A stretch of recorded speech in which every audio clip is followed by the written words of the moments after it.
بھی ہم اپنے آپ کو ریلیٹ کرتے ہیں. آج کے زمانے کی شاعری کی زبان بھی بالکل صحیح, وہ ہے جو عام سہل ہے, لیکن کچھ جیسے کلاسیکی شاعری جو انہوں نے کی تھی اس زبان کو دیکھیں اور آج کی زبان کو دیکھیں تو بہت زیادہ فرق نہیں آیا. وہی الفاظ, وہی انداز بیان, وہی ان کے اپنی طرف کشش کرنے کا طریقہ, آج بھی ہم اپنے آپ کو ان سے ریلیٹ کر پاتے ہیں, جوڑ کر دیکھتے ہیں کہ لگتا ہے کہ وہ شاعری آج کے دور کو سامنے رکھ کر ہی کی گئی ہوگی. تو یہ انداز ان کا بالکل ایک منفرد انداز ہے شاعری کا, جو اس زمانے سے قدیم زمانے کی روایت کو قائم رکھتے ہوئے جدید دور کے تقاضوں سے ہم آہنگ کراتی ہے. تو یہ کسی شاعر کے عظیم ہونے کا ثبوت ہے. آج کی جو شاعری آپ دیکھ رہے ہیں اور اس دور کی شاعری. آخری سوال پروفیسر محمد علی جوہر صاحب آپ سے یہ ہے کہ ہماری جو پوری شعری کائنات ہے اس میں آپ شاد عظیم آبادی کو کس مقام پر رکھتے ہیں؟ بہت ہی اختصار کے ساتھ. میرا خیال یہ ہے کہ شاد عظیم آبادی, بڑا اہم سوال ہے یہ آپ کا. جی, شاد عظیم آبادی ان معتبر جس طرح سے کہ ہر دور میں میر ہو, غالب ہو, مومن ہو, ذوق ہو, ہر زمانہ رہا, ہر زمانے میں ہر شاعر اہمیت رکھتے ہیں. اس اعتبار سے شاد کا جو دور ہے اس دور میں شاد عظیم آبادی کو اگر آپ ان کے معاصرین میں, میرا خیال یہ ہے کہ سر فہرست ہونا چاہیے. بہت شکریہ پروفیسر محمد علی جوہر صاحب, ڈاکٹر جہانگیر وارثی صاحب. شاد عظیم آبادی کی زندگی اور ان کے لسانی پہلو پہ بھی, جو ان کی تخلیق کا جو لسانی پہلو اس پر بھی, جو کہ بہت کم جس پر گفتگو تھی, تمام باتوں پر بہت ہی خوبصورتی کے ساتھ آپ نے احاطہ کیا.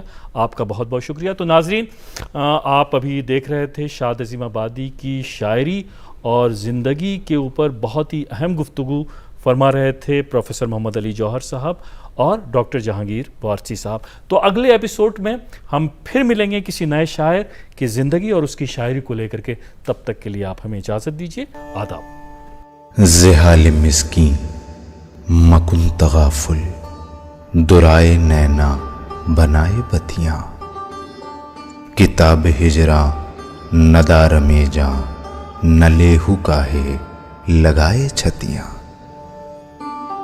شبان ہجراں دراز چو زلف, روز وصلت چو عمر کوتا, سکھی پیا کو جو میں نہ دیکھوں تو کیسے کاٹوں اندھیری رتیاں.